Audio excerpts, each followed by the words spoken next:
अवधूत चिंतनाची गुरुदेव दत्त 26 उद्या आहे सोमवार आणि उद्या आलेली आहे आपली गुरुप्रतिपदा। गुरुप्रतिपदेबद्दल भरपूर सेवेकरांना माहिती असेल किंवा काही सेवेकरांना माहिती देखील नसेल। जे नव्याने मार्गात आले आहेत, जे नव्याने आता सेवेकरी झालेले आहे, स्वामींचे मार्गात आहेत, त्यांना गुरुप्रतिपदा कशी साजरी करावी, या दिवशी कुठला नैवेद्य दाखवावा, घरच्या घरी कशा पद्धतीने साजरी करावी, संपूर्ण माहिती आपल्याला आजच्या व्हिडिओ देणार आहे। त्यासाठी नक्कीच व्हिडिओ पूर्ण बघा, स्किप न करता बघा, जेणेकरून तुम्हाला संपूर्ण माहिती व्यवस्थित कळेल। तर मंडळींनो, गुरुप्रतिपदा हा जो दिवस आहे तो म्हणजेच आपल्या संपूर्ण दत्त भक्तांसाठी, स्वामी भक्तांसाठी अतिशय महत्वपूर्ण हा दिवस होता। खूप जणांच्या मनामध्ये कुठेतरी एक दुःख होतं काहीतरी, आणि खूप जणांना आनंद देखील झाला। कारण की दुःख कशाचं, कारण की हा जो गुरुप्रतिपदा म्हणजेच माघ कृष्ण 1 ह्या दिवशी श्री नृसिंह सरस्वती महाराज जे आहे ते श्री शैल्यगमनास गेले होते। शैल्यगमनास गेल्यानंतर सुद्धा त्यांनी गुप्त रूपाने कार्य चालू ठेवल्याने आजतागायत आजपर्यंत त्यांचं गुप्त रूपाने कार्य त्या ठिकाणी चालू आहे।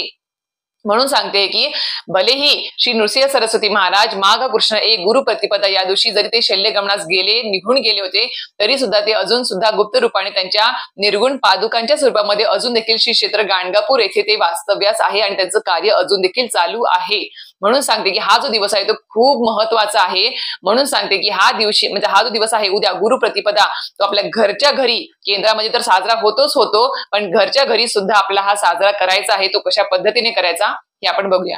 तर मंडळींनो, गुरुप्रतिपदा सर्वप्रथम आपण थोडक्यात थोडीशी माहिती बघूया किंवा श्री नृसिंह सरस्वती महाराजांचं कार्य कसं होतं। तर मंडळींनो, इसवी सन 1528च्या कालखंडात कारंजा विदर्भ येथे श्री गुरु दत्तात्रयांनी एक आगळा वेगळा अवतार घेतला, तो म्हणजे श्री नृसिंह सरस्वती महाराजांच्या स्वरूपामध्ये।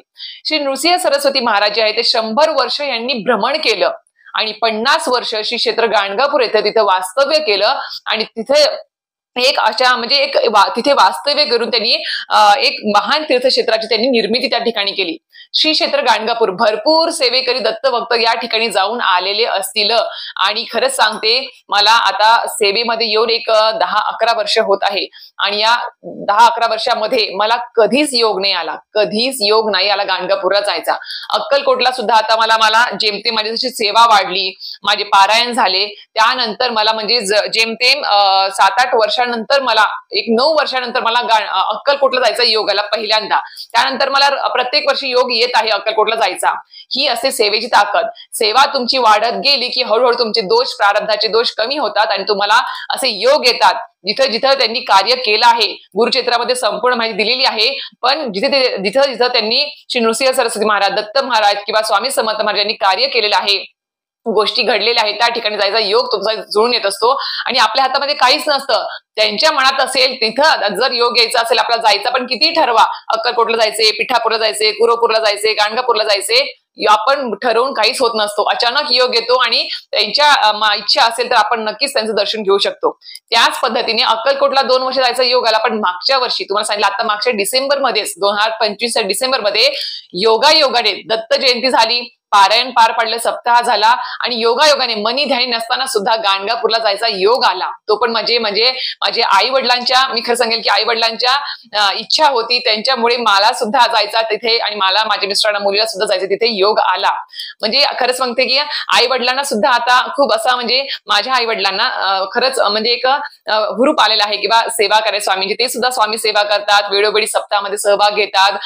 माझे वडील सुद्धा जे आहे ते सकाळी आता भले त्यांची आता 70 ओलांडली आहे, तरी सुद्धा ते सकाळी सेवा केल्याशिवाय सुद्धा ते अजून सुद्धा कामाला जात नाहीत आणि सदैव, पहिले त्यांना एवढं नव्हतं, पण जसं स्वामी मार्ग कळाला, स्वामी सेवेत आलो, तसं त्यांची सुद्धा ओढ वाढली, आईची सुद्धा ओढ वाढली। ती सुद्धा प्रत्येक सप्ताहामध्ये सेवा रुजू करते, वेळोवेळी प्रत्येक गुरुवारी तिची आरती सुद्धा चुकत नाही माझ्या आईची। म्हणजे ते सुद्धा एक सेवेकरी घडले आहेत, दत्तभक्त झाले आहेत, स्वामी भक्त झाले आहेत, तर त्यांची सुद्धा इच्छा असते की प्रत्येक वर्षी अक्कलकोट त्यांनी पाहिलं आहे योगाने, आता त्यांना गाणगापूर सुद्धा होतं मागच्या डिसेंबरमध्ये।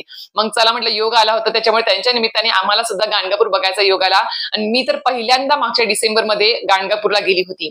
गाणगापूरला गेल्यावरती खरंच सांगते, असं म्हणतात की गाणगापूरला गेले की तुमचं तिथे एकदा पाय लागले, संगम तीर्थामध्ये असेल किंवा नृसिंह सरस्वती महाराज दर्शन असेल किंवा त्यांच्या पादुकांचं, त्या निर्गुण पादुका ज्या अजून तिथे आहेत, ज्या वेळेस श्री नृसिंह सरस्वती महाराज शैल्यगमनास गेले आणि त्यांनी आपल्या भक्तांना त्यांचं सदैव दर्शन व्हावं यासाठी त्यांनी त्याच्या निर्गुण पादुका त्यांनी परत पाठवल्या आणि त्या पादुका आस्था गायत त्या तिथे मंदिरामध्ये आहे, गाणगापूरला त्या आहे.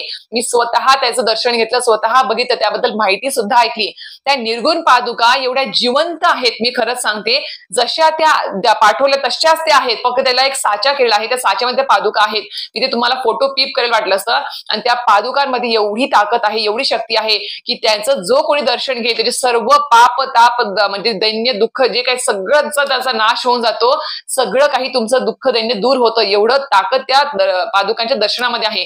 मी त्या पादुका पाहिल्या, स्वतःच्या डोळ्यांनी पाहिल्या. 5 मिनिटं खरंच दर्शन छान मनापासून झालं, पण खूप पॉझिटिव्ह वाटलं. आणि त्या पादुकांचं एक मला सांगितलं, त्या पुजारी काकांनी सांगितलं होतं की त्या पादुकांवरती लाख लाख रुपयांचे चंदनाचे किंवा अष्टगंधाचे लेप तिथे लावले जातात. आणि जे पुजारी काका ते त्याच्यावरती लेप लावतात त्या पादुकांवरती, अचानकपणे एक दिवशी काय झालं, त्याच्यावरती लेप लावताना पादुकांवरती चुकून त्यांचं नख त्या पादुकांना लागलं आणि त्या पादुकांमध्ये रक्त यायला लागलं. म्हणजे विचार करा किती जिवंतपणा आहे त्या पादुकांमध्ये. आणि ही सत्य घटना आहे. ज्यावेळेस मी गाणगापूरला गेले त्यावेळेस इथे मला ही माहिती कळाली तिथल्या पुजारी काकांकडून.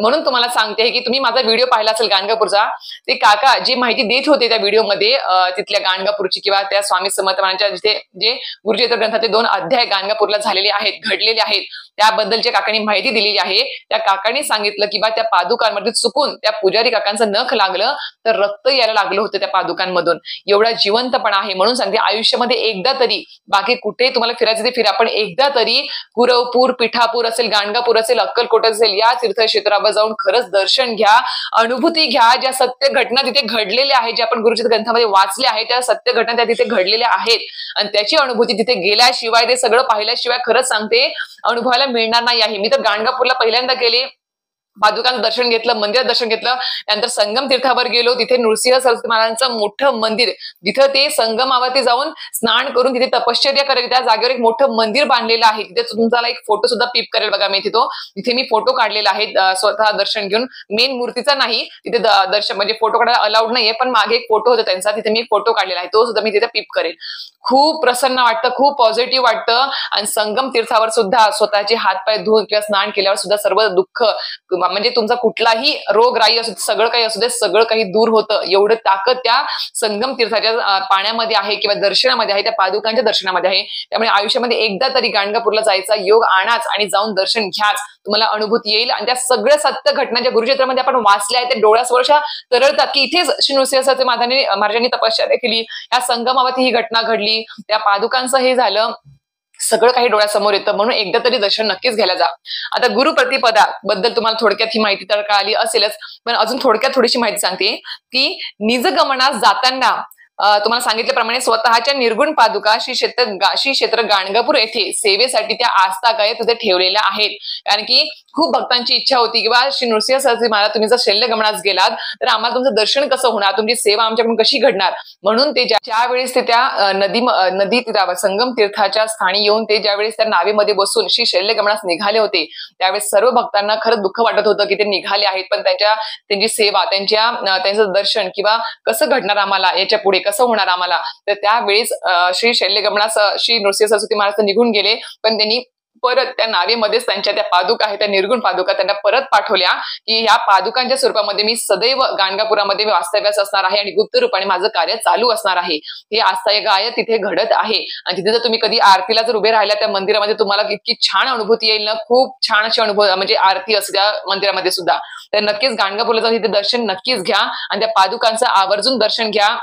सोबत सांगेल की बा संगम तीर्थाला जाताना आपलं श्री दिंडोरपे स्वामी समर्थ केंद्राचं एक मोठं स्वामी समर्थांचं मठ देखील आहे, केंद्र सुद्धा आहे, तिथे सुद्धा दर्शन नक्कीच द्या.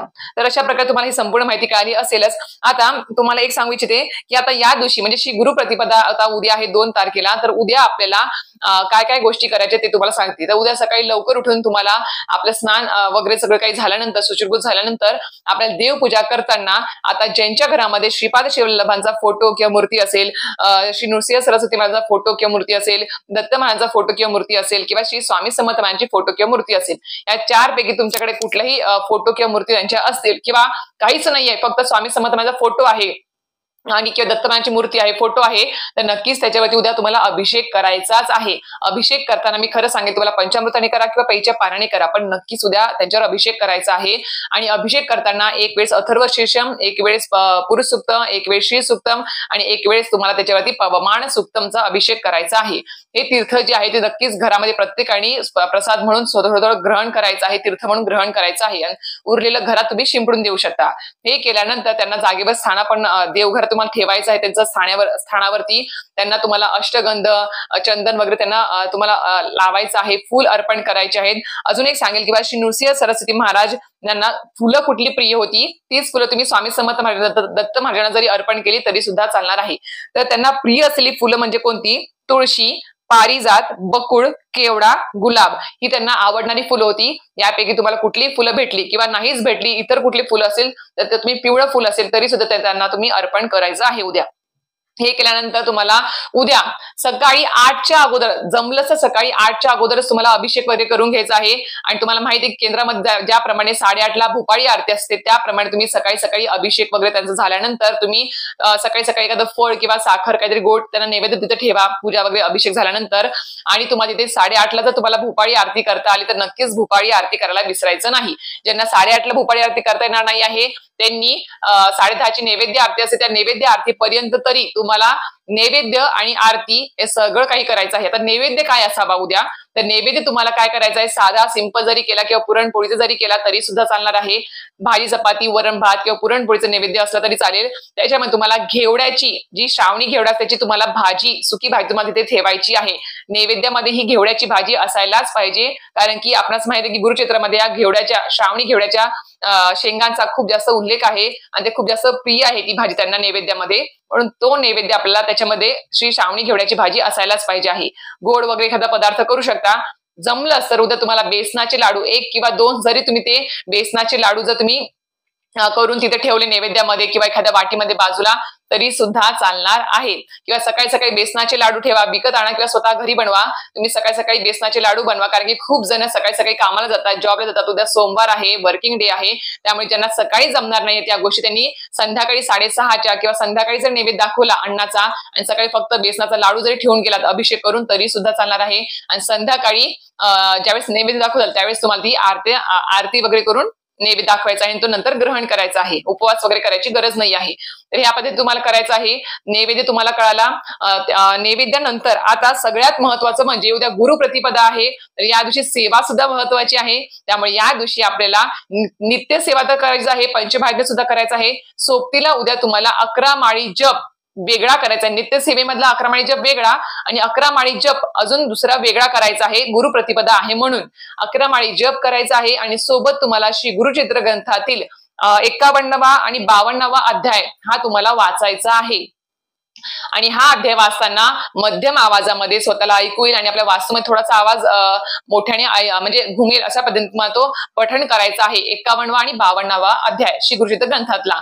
आणि तो पूर्ण त्याच्यामध्ये पूर्ण कथा सांगितली आहे की ते श्री नृसिंह सरस्वती महाराज शैल्य गमनास कशा पद्धतीने गेले सर्व त्यात सांगितलेलं आहे. म्हणून तुम्हाला या पद्धतीने तुम्हाला ते पठण करायचं. आणि ही महत्वपूर्ण सेवा आहे उद्याची आणि ही सेवा करायला चुकायचं नाही आहे. आणि त्यानंतर तुम्हाला सांगितलं की नैवेद्य आरती वगैरे सगळं तुम्ही करू शकता. आता नैवेद्य दाखवताना किती नैवेद्य काढायचे आहे? तर नैवेद्य दाखवताना तुम्हाला 6 नैवेद्य उद्या काढायचे आहेत. केंद्रामध्ये सुद्धा प्रत्येक फोटोच्या पुढे 6 नैवेद्य दाखवले जातात. म्हणजे तिथे प्रत्येक फोटो असतो, नृसिंह सरस्वती महाराजांचा असतो, दत्त महाराजांचा असतो, सोबत नंतर विष्णू म्हणजे आपले नारायण देवतेचा असतो, कुलदेवतेचा असतो, सगळे केंद्रामध्ये ठेवलेले असतात. स्वामींचा फोटो आणि बाजूला सर्व फोटो असतात.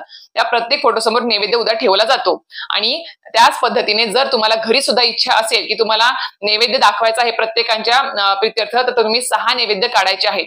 पहिला श्री कुलदेवतेचा, दुसरा श्री नारायणाचा, श्री स्वामी समर्थ महाराजांचा, श्री दत्त महाराजांचा, श्री नृसिंह सरस्वती महाराजांचा आणि सोबत गायत्री मातेचा एक नैवेद्य, असे 6 नैवेद्य तुम्हाला दाखवायचे आहेत. छोटे छोटे चाणके करा आणि त्याच्यावर तुम्ही सर्व वरण भात भाजी जरी ठेवली तरी सुद्धा चालणार आहे, कारण की एकदम मोठे मोठे 6 नैवेद्य जागा पुरत नाही, देवघराचे ते पूर्ण खूप जागा कॅप्चर होतं, म्हणून तुम्ही छोटे छोटे चाणक्यांमध्ये जरी केलं तरी सुद्धा चालणार आहे ते नैवेद्य. पण नक्कीच उद्या अशा पद्धतीने तुम्हाला गुरुप्रतिपदा साजरी करायची आहे.